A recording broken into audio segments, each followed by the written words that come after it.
Assalamualaikum warahmatullahi wabarakatuh. First of all, let me introduce myself. I am Aprilia Indriyani from the Department of Geography, Faculty of Social Science, Semarang State University. Here I will present an article entitled Development Strategy of Rice Farming in Pati Regency to Maintain Sustainable Food Supply by Eva Banowati, Ariyani Indrayati, Atno, Yuria Sari, Mitha Fitria Anggraini, and Aprilia Indriyani. For this introduction and this research, the second SDG's goal and hunger achieve food security and improve nutrition and promote sustainable agriculture. The area of rice field reaches 39% of the total area and has success in producing 592,000 tons of rice, increasing demand for food due to population growth. The components that synergize with each other, namely land, farmer participant, and appropriate strategies.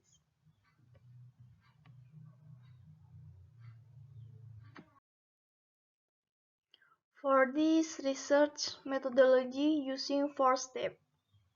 Step 1.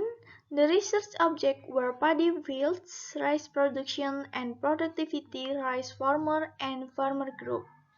Step 2. Data collection method are field survey, focus group discussion, interview with questionnaires, and collecting secondary data from government agency. The first step was to measure the carrying capacity of agricultural land per district, aiming to determine the sampling of farmer respondents, the carrying capacity of agricultural land use, the population pressure indicator. Data analysis, internal factor evaluation, external factor evaluation, and SWOT, strength, weakness, opportunity, threat analysis. This is a map of results carrying capacity map of agricultural land in Pati Regency 2021.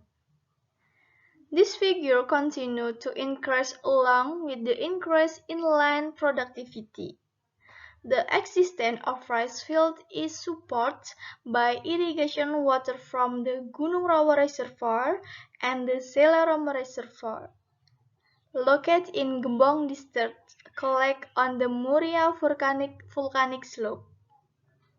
For the period January until February 2019, 6 districts often experience flooding, namely Pati, Sukolilo, Kayen, Juwana, Jakenan, and Gabus.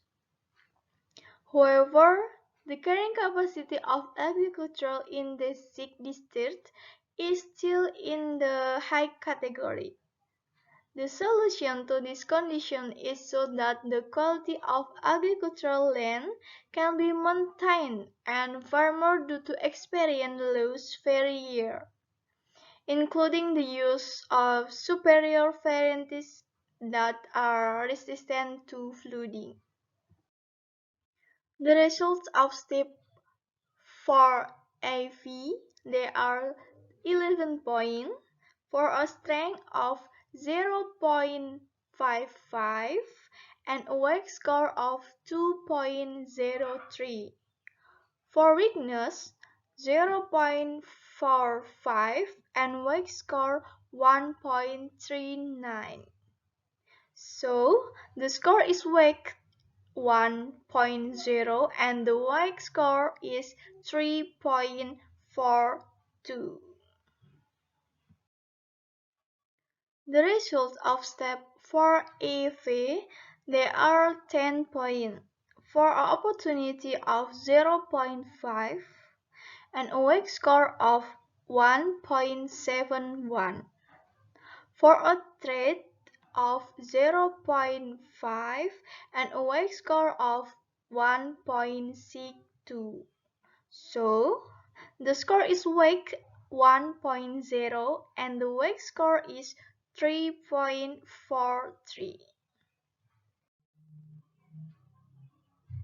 The results of the EV and AV metric, there are three categories: low, middle, and high. Based of the results of the EV metric and the AV metric, the AE metric is the compiled. The average EV value is 3.42 and the EV value is 3.43. These results indicate that rice farming in Pati Regency requires a strategy to grow and develop better. In Quadrant 1, the strategy need now is a rapid growth strategy and stable growth energy.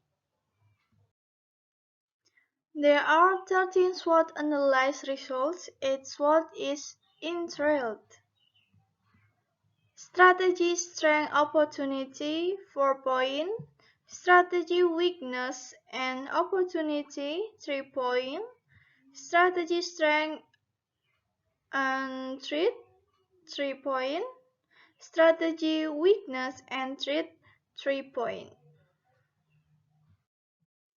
The calculation of the carrying capacity of agricultural land using the population pressure formula according to Sumarwoto results in the carrying capacity of agricultural land or CCAL, especially rice fields in Pati Regency. Including the high category, this is equal to 2.8. This means that rice producing agricultural land has not exceeded the environmental threshold. The district with the high CCIL is Pati district and the lowest is Margoyoso district. In general, paddy fields in Pati Regency can still meet the rice need of the population and the population pressure is still low. There are 13 strategies formulated to develop rice farming in Pati Regency. All strategies that have been formulated are interrelated and sustainable with each other. The purpose of developing these strategies is to improve what already exists and fix what is still lacking. Thank you for your attention and time. Wassalamualaikum warahmatullahi wabarakatuh.